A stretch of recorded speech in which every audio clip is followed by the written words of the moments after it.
శ్రీ మహాగణాధిపతయే నమః, శ్రీమాత్రే నమః. తెలుగు భక్తి యూట్యూబ్ ఛానల్ ప్రేక్షకులందరికీ నమస్కారం.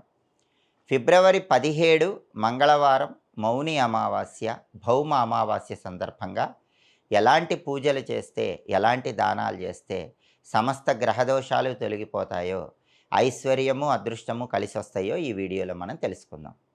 ఫిబ్రవరి 17 మంగళవారం అమావాస్యతో కలిసి వచ్చింది కాబట్టి దీన్ని భౌమ అమావాస్య అంటారు. ఇది మాఘ అమావాస్య. మాఘ అమావాస్యను కూడా మౌని అమావాస్య అనే పేరుతో పిలుస్తారు. కాబట్టి ఫిబ్రవరి 17 చాలా శక్తివంతమైన అమావాస్య. మౌని అమావాస్య, భౌమ అమావాస్య.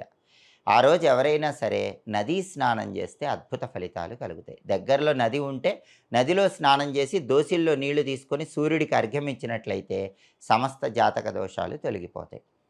అలా సూర్యుడికి నదిలో స్నానం చేసి అర్ఘ్యం ఇచ్చాక మూగజీవాలకు ఆహారం అందించాలి. పక్షులకి, పావురాలకి గింజల ఆహారంగా వేయాలి. దీనివల్ల పితృదోషాల నుంచి, పితృశాపాల నుంచి బయటపడవచ్చు. సూర్యుడి అనుగ్రహం వల్ల వృత్తిపరంగా కూడా మంచి పురోభివృద్ధి ఏర్పడుతుంది. అయితే నదీ స్నానం చేయలేని వాళ్ళు ఏం చేయాలి? దగ్గరలో నది కానీ చెరువు కానీ లేని వాళ్ళు ఏం చేయాలంటే మీ ఇంట్లోనే గంగాజలం కొద్దిగా నీళ్ళలో కలుపుకొని ఆ నీళ్ళతో స్నానం చేయండి. స్నానం చేసిన తర్వాత సూర్యుడికి అర్ఘ్యం ఇవ్వండి. రాగి చెంబులో నీళ్లు తీసుకుని ఆ నీళ్ళలో ఎర్రపూలు, కుంకుమ కలిపిన అక్షంతలు వేసి తూర్పు వైపు తిరిగి ఓం సవిత్రే నమః అని 12 సార్లు చెప్తూ ఆ నీళ్లు మొక్కల్లో పోయండి. ఎందుకంటే మౌని అమావాస్య చాలా శక్తివంతమైన రోజు. ఆ రోజు సూర్యుడికి అర్ఘ్యం ఇస్తే వృత్తిపరంగా మంచి ప్రమోషన్లు తొందరగా వస్తాయి. అలాగే వీలైనంత వరకు మౌనం ఉంటే చాలా మంచిది. దీనికి మౌని అమావాస్య అనే పేరు ఎందుకు వచ్చిందంటే మౌనవ్రతం పాటించడం ద్వారా గ్రహదోషాలు పోగొట్టుకునే అమావాస్య కాబట్టి దీన్ని మౌన అమావాస్య లేదా మౌని అమావాస్య అనే పేరుతో పిలుస్తారు. అలాగే ఎవరైనా కొన్ని దానాలు ఇచ్చుకుంటే ఆ రోజు చాలా మంచిది. అన్నిటికంటే గొప్ప దానం అన్నదానం. దేవాలయం దగ్గర ఎవరికైనా వీలైనంత మందికి మీ చేత్తో అన్నదానం చేయండి. పులిహోర ప్యాకెట్లు పంచిపెట్టండి. అలాగే మౌని అమావాస్య రోజు ఇంకొక అద్భుతమైన దానం పెరుగు దానం. పెరుగు దానం ఇవ్వటం ద్వారా ఆర్థిక ఇబ్బందుల నుంచి బయటపడవచ్చు. ఇంకొక అద్భుతమైన దానం లవణ దానం, అంటే ఉప్పు దానం ఇవ్వాలి. ఎక్కడైనా మౌని అమావాస్య రోజు అన్నదానం జరిగే ప్రదేశాలు ఉంటే మీ శక్తి మేర మీకు వీలైనంత ఉప్పు అన్నదాన నిమిత్తమై కొని వాళ్ళకి ఇవ్వండి. అలా లవణ దానం, ఉప్పు దానం చేస్తే కూడా భయంకరమైన ఆర్థిక ఇబ్బందుల నుంచి బయటపడవచ్చు. ఖర్చులు తగ్గుతాయి, అప్పుల సమస్యల నుంచి బయటపడవచ్చు. అలాగే మౌని అమావాస్య రోజు గుమ్మడికాయ దానం కూడా చాలా శక్తివంతమైంది. మామూలు గుమ్మడికాయ కానీ, బూడిద గుమ్మడికాయ కానీ ఏదైనా సరే ఫిబ్రవరి 17 మంగళవారం దానం ఇవ్వండి. అలా దానం ఇస్తే గుమ్మడికాయ ఎంత బరువు ఉంటుందో అంత బరువున్న బంగారం దానం చేసిన ఫలితం కలుగుతుందని ప్రామాణిక గ్రంథాలన్నీ తెలియజేస్తున్నాయి. దానివల్ల కూడా సమస్త గ్రహదోషాల నుంచి సులభంగా బయటపడవచ్చు. ఈ దానాల్లో ఏ దానం ఇచ్చినా విశేషమైన శుభ ఫలితాలు కలుగుతాయి. అలాగే దర్భచాప ఎక్కడైనా దేవాలయంలో పంతులు గారికి దానం ఇస్తే కూడా భయంకరమైన పితృదోషాలు, పితృశాపాల నుంచి బయటపడవచ్చు. అలాగే పూజల పరంగా కాళికా అమ్మవారిని పూజిస్తే చాలా మంచిది. దగ్గరలో కాళికా అమ్మవారి ఆలయం ఉంటే అమ్మవారి ఆలయానికి వెళ్ళి కాళికా అమ్మవారికి 27 కానీ, 54 కానీ, 108 కానీ నిమ్మకాయలను పేర్చి దండలాగా చేసి ఆ నిమ్మకాయల దండ సమర్పించండి. కాళికా అమ్మవారికి నిమ్మకాయల దండ సమర్పిస్తే నరపీడ, ఎదుటి వాళ్ళ ఏడుపులు, దృష్టి దోషాలు వీటన్నిటి నుంచి సులభంగా బయటపడవచ్చు. కాళికా అమ్మవారి ఆలయ ప్రాంగణంలో నిమ్మదీపాలు వెలిగించిన అద్భుత ఫలితాలు కలుగుతాయి. అలాగే శివాలయంలో వీరభద్రుడు ఉంటే వీరభద్రుడికి మౌని అమావాస్య రోజు, మాఘ అమావాస్య రోజు అర్చన కానీ, అభిషేకం కానీ చేయించుకున్నా కూడా శత్రుబాధలన్నీ తొలగిపోతాయి. బ్రహ్మాండంగా జీవితంలో విజయం సాధించవచ్చు. వీరభద్రుడు లేకపోతే కాలభైరవుడిని దర్శించుకోండి. కాలభైరవుడికి అర్చన కానీ, అభిషేకం కానీ చేయించుకోండి. కాలభైరవుడికి మినప గారెలు దండలాగా చేసి ఆ మినపగారెల దండ సమర్పించండి. కాలభైరవుడిని కానీ, వీరభద్రుని కానీ శివాలయంలో దర్శించుకుంటే ఈ మౌని అమావాస్య రోజు బ్రహ్మాండమైన శుభ ఫలితాలు కలుగుతాయి.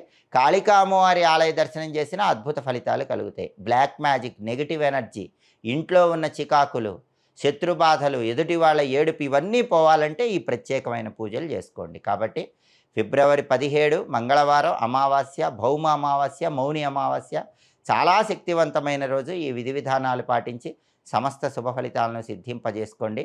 ఎప్పటికప్పుడు నిత్య జీవితంలో ఎదురయ్యే సమస్యల నుంచి బయటపడాలంటే, సులభమైన పరిహారాలు తెలుసుకోవాలంటే తెలుగు భక్తి ఛానల్ని తప్పకుండా సబ్స్క్రైబ్ చేసుకోండి. 2025 సంవత్సరం ఆగస్టు 25వ తేదీ వరాహ జయంతి వచ్చింది. సొంతింటి కల తొందరగా నెరవేర్చుకోవటానికి, పెద్ద మొత్తంలో ఉన్న అప్పుల సమస్యల నుంచి బయటపడటానికి, బ్యాంకు లోన్లు తొందరగా రావటానికి వరాహ జయంతి రోజు ఎలాంటి విధి విధానాలు పాటించాలో ఈ వీడియోలో మనం తెలుసుకుందాం.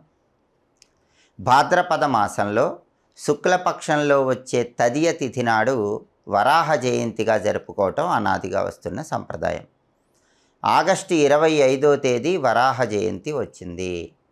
వరాహ జయంతి సందర్భంగా చాలా కాలంగా సొంతింటి కల కోసం ఎదురు చూస్తున్న వాళ్ళు తొందరలోనే సొంతింటి కళ నెరవేర్చుకోవటానికి, భూములు, గృహాలు, స్థలాలు, పొలాలు, అపార్ట్మెంట్లు ఏవైనా తొందరగా కొనుక్కోవటానికి, పెద్ద మొత్తంలో ఉన్న అప్పుల సమస్యల నుంచి బయటపడటానికి, బ్యాంక్ నుంచి ఎడ్యుకేషన్ లోన్ కానీ, హోమ్ లోన్ కానీ ఏవైనా సరే లోన్లు తొందరగా శాంక్షన్ కావటానికి కొన్ని సులభమైన శక్తివంతమైన విధి విధానాలు పాటించాలి. ఆ విధి విధానాలు ఏంటంటే, మీ గృహంలో పూజా మందిరంలో భూమిని ఉద్ధరిస్తున్న వరాహస్వామి ఫోటో పెట్టుకోవాలి. అంటే వరాహస్వామి వారు తన దంతంతో భూమిని ఎత్తుతున్నట్టుగా ఫోటో ఉంటుంది. ఆ వరాహస్వామి ఫోటో తెచ్చుకొని మీ ఇంట్లో పూజ గదిలో పెట్టుకోవాలి. ఒకవేళ ఈ ఫోటో దొరక్కపోతే ఏం చేయాలి?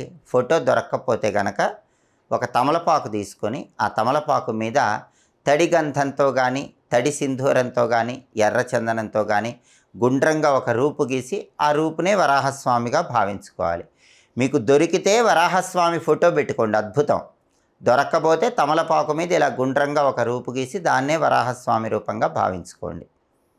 వరాహస్వామి ఫోటోకి కానీ ఆ రూపుకి కానీ పూజ ఎలా చేయాలంటే, ప్రమిదలో ఆవు నెయ్యి పోసి 3 ఒత్తులేసి దీపం పెట్టాలి.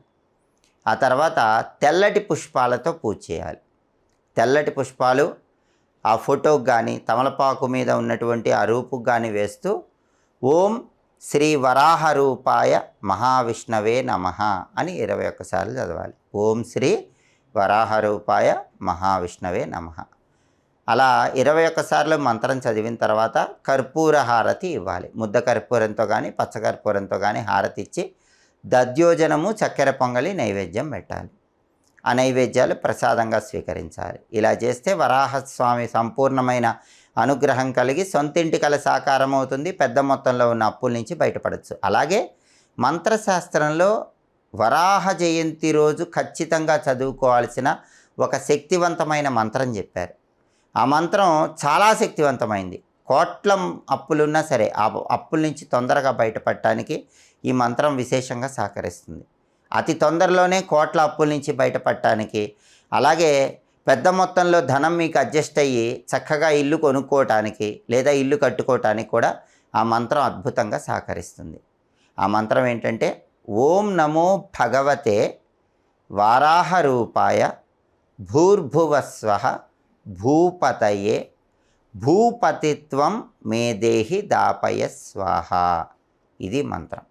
మంత్రం జాగ్రత్తగా గమనించండి. ఓం నమో భగవతే వారాహ రూపాయ భూర్భువస్వః భూపతయే భూపతిత్వం మే దేహి దాపయ స్వాహ.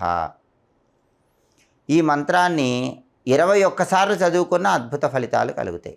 అప్పులు ఎక్కువగా ఉన్నవాళ్ళు, సొంతింటి కల బాగా ఆలస్యం అవుతున్న వాళ్ళు 108 సార్లు ఈ మంత్రం చదువుకోండి. ఈ మంత్రం చదువుకోలేని వాళ్ళు, ఈ మంత్రం పెద్దగా ఉందని భావించేవాళ్ళు సులభమైనటువంటి మంత్రమైనా సరే చదువుకోండి. ఓం నమో భగవతే వారాహ రూపాయ మహావిష్ణవే నమః మంత్రమైనా చదువుకోండి. అలాగే వరాహ జయంతి రోజు ఖచ్చితంగా అన్నదానం చేయండి. వస్త్రదానం చేస్తే మంచిది. అన్నదానము, వస్త్రదానం ఈ రెండిట్లో ఏది చేసినా విశేషమైన ఫలితాలు కలుగుతాయి. అలాగే మనకి ధర్మశాస్త్ర గ్రంథాల్లో ఏం చెప్పారంటే, వరాహ జయంతి రోజు ఇంకొక శక్తివంతమైన దానం చెప్పారు. ఆ దానం ఇస్తే మనసులో ఏ కోరికున్నా తొందరగా నెరవేరుతుంది. ఆ దానం ఏంటంటే, ఒక రాగి చెంబు తీసుకోండి. ఆ రాగి చెంబులో గంగాజలం పోయండి. ఆ గంగాజలంలో పసుపు, కుంకుమ, అక్షింతలు, కొన్ని పుష్పాలు వేయండి. ఆ రాగి చెంబు చుట్టూ కొన్ని మామిడాకులు చుట్టండి. ఆ తర్వాత రాగి చెంబు మీద కొబ్బరికాయ ఉంచి ఎక్కడైనా దేవాలయంలో పంతులు గారికి ఆ రాగి చెంబు దానం ఇవ్వండి. దీన్ని కలశ దానం అంటారు. చాలా శక్తివంతమైన దానం.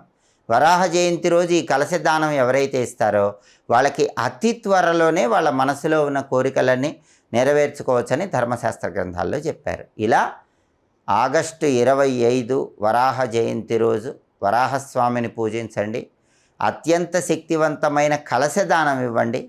సొంతింటి కల సాకారం చేసుకోండి. పెద్ద మొత్తంలో ఉన్న అప్పుల సమస్యల నుంచి ఏదో ఒక విధంగా ధనం కలిసి వచ్చి బయటపడండి. బ్యాంకు లోన్లు తొందరగా శాంక్షన్ అయ్యేలా చేసుకోండి. ఇంకా ఇలాంటి ఆసక్తికరమైన విశేషాంశాలు తెలుసుకోవాలనుకుంటే తెలుగు భక్తి ఛానల్ని తప్పకుండా సబ్స్క్రైబ్ చేసుకోండి.